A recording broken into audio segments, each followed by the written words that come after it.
Welcome to the Howell Team Podcast. We're here today with my two sons, Michael and Marcus, also known as the Mike Howell Team, and we're here just to talk a little bit about market conditions. We're fresh back from our convention in Miami, the summit, where we got a lot of information, had a lot of fun too, and just wanted to kind of update everybody on what we think about the real estate market coming into 2026.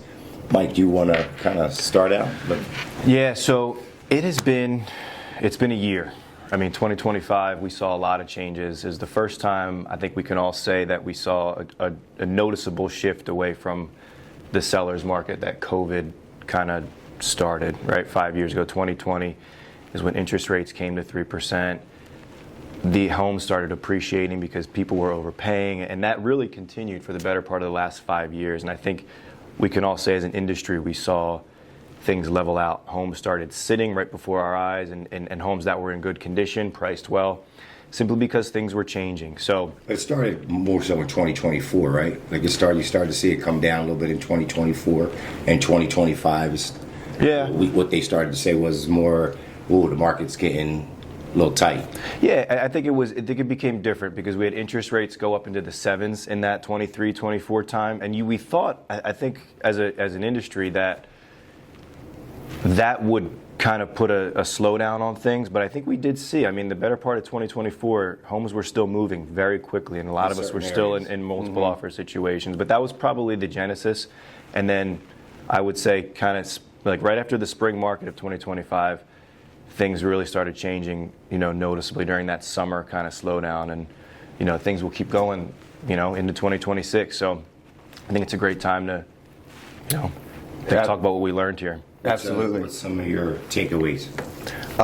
Some of my takeaways would be the fact that we are getting ready to enter a more of a balanced market, because like you guys were just saying, it's been a very heavy seller's market over these last couple of years. So I'm really excited to see more of a balanced market. We're going to talk about what that means here shortly, but I'm really excited about a balanced market so that you see more fairness on both sides for buyers and sellers. How long have you been in the business now? I'm in business, this will be year 6. And Mike, how long? I've had my license for 9 years, And I've been in the business now for 25 years. Mm-hmm. And so you guys have never really seen a balanced market. Not since we've been selling full time. You've not really seen a market where you're seeing houses stay on the market as long as they are right now. It's certainly different, yeah. So we've said a balanced market. Why don't we start there, right? Sure. What is a balanced market? Mike, you want to take that one? Yeah, so a balanced market is based on supply and demand, how much inventory there is based compared against how many buyers are on the market. So typically when we talk about a balanced market, that means there's 6 months of inventory available, and if all those homes got sold, it would take about 6 months by the active the buyers in the market now. So that's what it means statistically. I think for consumers, what it means is adjusted expectations from the last several years. For sellers, I don't think that, I think the expectation that I'm going to put my house on the market, I don't really have to do all the touch-up work, the things that I historically would have to do to get it prepared to hit the market. I think buyers are taking notice of that. The leverage has really shifted back towards them. And not totally, but I think we're approaching a spot where there's going to be healthy negotiations where a property will go on the market. If you price it well and it's in good condition and it's in a good area, hopefully you see a 7 to 10 kind of showing volume through that first week, yields you an offer, maybe 2. But I think in general, the days of put the house on the market and 5 offers in the first 24 hours, they may be a little bit behind us for the time being. And that's a good thing. So very kind of good for thing. Clarification there, we were in a market where buyers had very limited options. And time. And when a good house came on the market that looked good, priced right, so many people didn't have any other option. And so you got a rush to the house and you get 10, 15 offers, no inspections, price values go up, we're totally unbalanced. Yeah. Right. So, Marcus, from a buyer perspective, how was that for, would you say, like dealing with a lot of buyers during that time? I mean, what was the sentiment like, you think, from a lot of your clients over the last couple of years with that? So a lot of my buyers were, they were getting discouraged. Honestly, that's the big word that my buyers were telling me, just because, a house would hit the market, like you guys were just saying, and within it hit the market on a Friday, next thing you know, there's an offer deadline on Sunday at 6 p.m. We got 10 offers. All the terms are so good. And then, a lot of first-time home buyers, they want a home inspection just to know what's going on with the house. Couldn't get one. They had to go sometimes up to $50,000 or more over the asking price just to compete with some of these other offers. So that was a little bit discouraging. First-time home buyers having to compete and waive inspections, like all things that are security. Appraisal gaps, overpaying for a house just to get the house. So I'm excited to see that kind of change now with the balanced market approaching in 2026. And like you said, I think the fairness, because I think sellers are still going to make out well. I really do.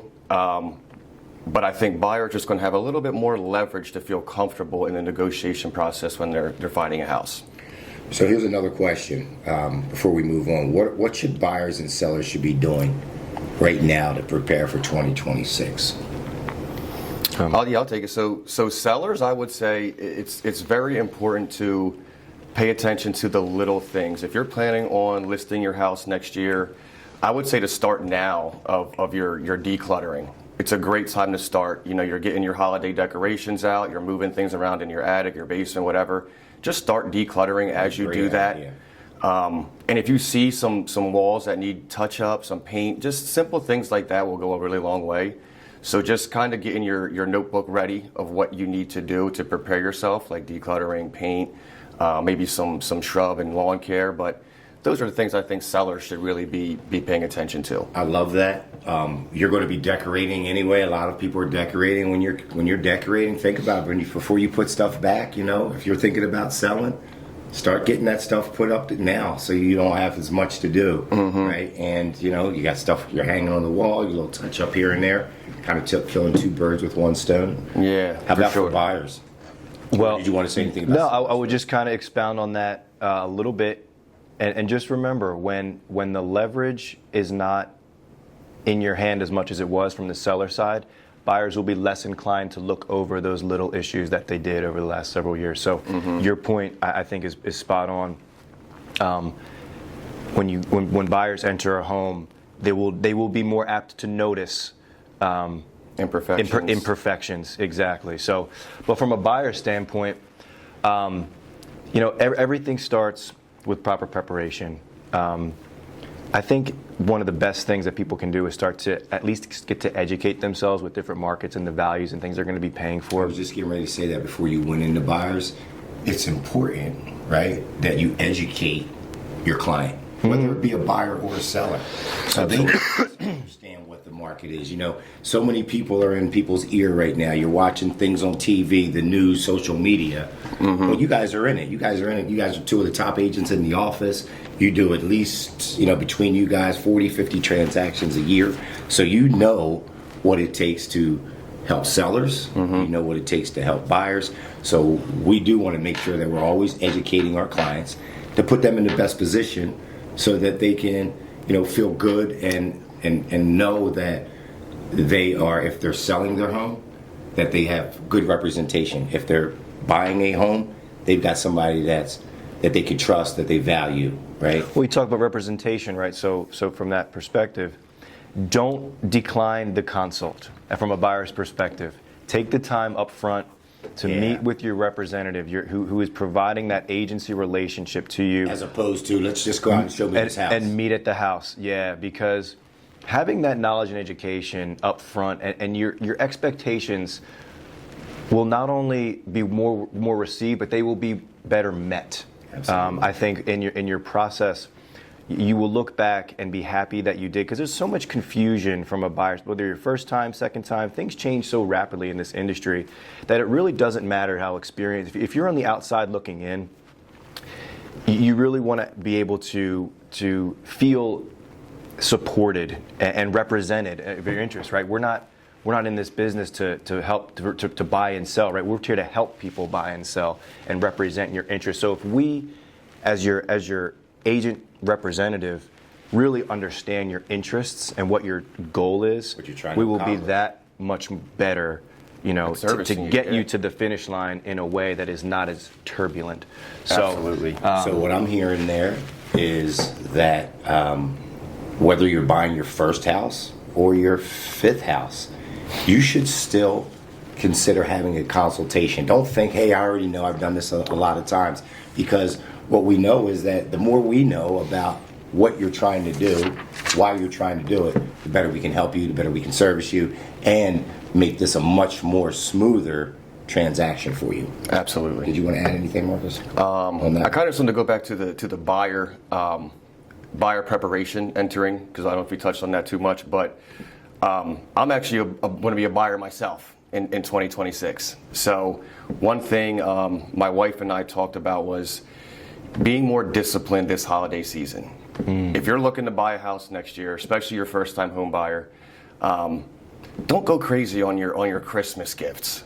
Spend more time with your family. You don't have to spend money necessarily to make the holiday special for somebody. That's good. Just maybe just spend time with your family if that's what you want to do. Don't just go waste your money on a $100 gift that your mom or your dad might not even use or want or need. So just be more disciplined around this season if you're a buyer, is what I would say. That's what we're trying to do. Save as much money as possible so that you're ready to buy your house in 2026. Delayed gratification is what I hear. If you got a goal out in front of you as a buyer, you want to make sure that you're in the best position. Save your money, be disciplined over the holidays. I love it. And you're better prepared in 2026. what is discipline? It's sacrificing what you want now for what you want later. That's right. Right? So Yeah, so those are some really good points on preparing yourself for buying and selling in 2026, and some, good information about what we learned coming back from our national convention. And one of the other things we talked about at the convention were predictions, 2026 predictions. Who wants to talk about that first? I could jump in first and just kind of say that I feel that we are on the precipice of an increase in transaction count, meaning more, turnover of property. So, But the predictions was there predictions that year over year, there's expected to be 4 to 6% more houses turning over this coming year in 2026 than in 2025. 4 to With there 6? 4 to 6% more year-over-year growth. Okay. And I think there is an expectation. Do not take this to the bank, because we know that could go the wrong way. But interest rates, there's the expectations that they could dip into the 5s as we head into the spring market. And I think people are going to begin to settle into this idea of a balanced market, right? I think it's taken some people a little bit of time to process the changes, and things are different. And I think as the spring market comes, as it always does, because of timing of the spring, it's always the busiest season. But also, I think the settling and stability is going to start to really impress on people's minds. And I think people that have been on the fence for the latter part of 2025 would and probably should be looking to jump in, whether it's selling, buying, because of decreased interest rates, but also understanding that there should be some stability here moving forward. Yeah, you bring up a hot topic. They talked about interest rates at the summit. I just came back from NAR NXT in Houston, and that was a hot topic there. NAR's chief economist, Lawrence Yun, talks about predictions, talks about interest rates. You mentioned being down in the 5s. First of all, what are like the average interest rates now for our audience? I'd say they're about 6.5%. 6.3. 6 point, yeah, anywhere. So you're in the mid to low low sixes. sixes. Mid to low sixes. which is a lot better, because we were a lot more closer to 7 and Sevens. in the 7s last year. Yep. You said that you don't want to take it to the bank, but it would certainly be nice to see interest rates again in the 5s. We think that would certainly stimulate the market. What are the predictions as far as where you think the interest rates will start out at in 2026? Oof. Anybody want to take a guess? I think my prediction is that they're going to be. I think they're going to be around 5.75 to 6.1% is what I think. Based on the data that we've learned, I think there'll be somewhere hovering around there. I think that's safe. Yeah, I would hope that as we head into the spring market, if we can get at 6 or under 6, that'd be ideal. I remember there is a December Fed meeting where they're talking about cutting rates again. They warned that they may not cut them again, which kind of kept mortgage rates around that 6.3. That was just last month. So what that does, just so everybody knows, right? If the interest rates come down, now you have more buyers that want to participate, right? Yep. But you also, one of the things that we are having a problem with is lack of inventory. Lack of inventory because so many people that bought their homes or had refinanced their homes in the last 10, 15 years were at sometimes as low as in the 3s of an interest rate. So a lot of people don't want to sell if you're in a 3.5% interest rate and get in a 7. Right. But they may, if they really want to buy a home, buy a home if they know they're going to be in the 5s. Yeah. Then there's also the capital gains that we'll get into at another time. Like, if you bought your house 30 years ago, the gain, if it's your primary residence, you got a capital gain at $250 for a single, $500 for a married couple. That's holding up a lot of people that have a lot of equity from putting their house on the market as well. Sure. And one thing I want to ask you guys, whoever, Mike, what do you say to those who are kind of worried about a market crash? Or the market's going to crash like 2008. Do you think that's going to happen? What would you say to people that think that? Well, there's so many checks and balances with mortgages right now that I don't think anything financial from a mortgage perspective we're going to be looking at a crash. I think what I've heard a concern from people is that prices will start to dip and the value of people's homes will come down. I don't really see that happening either. I think balance will take what's been in the last 5 years as a very sharp increase to home equity, which has been great for homeowners, to just more of a slower, steady increase. So, because I think the demand's going to be there. There's so many more people in the younger, millennial, Generation Z that are going to be looking to buy homes this year, that I think you're always going to have that demand, which will ultimately fuel, equity increase over time. Rates come down a little bit more. More buyers are going to enter the market. Especially young buyers. Think about that, right? Like if those are the younger first-time people that want to enter the buyer market. Those are the ones who, generally, not everyone, but generally, are working with the more limited funds, right? Where as you get older to Generation X, you've been established career-wise for a couple decades. You've got some financial security. You're not as concerned about, the interest rate as someone who's, dealing with limited funds or limited income, so. But it also helps if, the rates come down and we get a little bit more normalcy in the pricing because seniors that want to downsize, seniors that want things on one floor, kind of feel like they're in a stuck situation. I know my dad, Pop, is in a situation, right? Like he's in a really good situation. Why would I sell and have to pay so much more, even consider getting a mortgage? And then on top of that, a lot of seniors that may not have a mortgage, they've got that capital gains issue. So rates coming down is going to help for buyers and it's going to help for sellers. People will be incentivized to move. Because we'll get the market more stimulated by getting more properties on the market.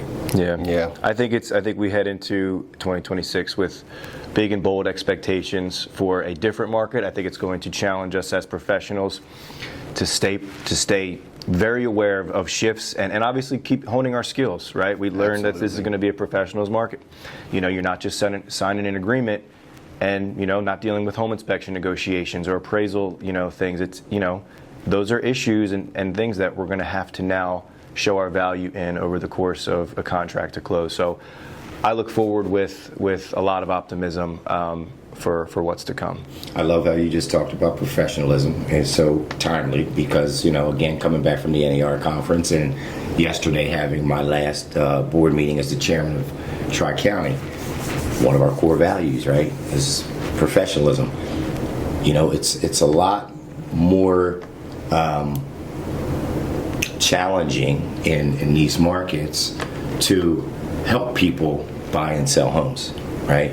And you want to work with agents that are realtors because they are more professional, more experienced, and for the most part, you know, they abide by a code of ethics, right? Correct. They're looking out for their client's best interest, not just trying to make a commission. Would you want to fly in a plane with a pilot who's never handled turbulence? I don't think many of us would want to do that. So That's right. Absolutely. you know, work with people who are dedicated to this and who are Want to look out for and your best yeah, interest. you're right, and are honest and want to treat people fairly. So All right, so we talked about predictions, we talked about interest rates, we talked about how to prepare for buyers and sellers. If you have any questions that you'd like to ask, or if we could be of service helping you or any of your friends and family buying, selling, or investing in real estate, I was just notified not to call me. Make sure that you can reach us at, Mike, you can reach me at 484-614-2025. Email mikehowell790@gmail.com. or you can reach Marcus. You can reach me at 484-369-1164 or email me at mhowell1017@gmail.com. All right, is there any closing remarks before we roll out today? Just wish everybody a happy Thanksgiving and wonderful holiday season. Hopefully we get to do this again before Christmas, but we are at the Friday before Thanksgiving. So, happy Thanksgiving to all. Stay safe, be healthy, eat some good turkey. There you go. Anything we can do for you, make sure you reach out to us. Stay tuned, and we will see you again on the next episode.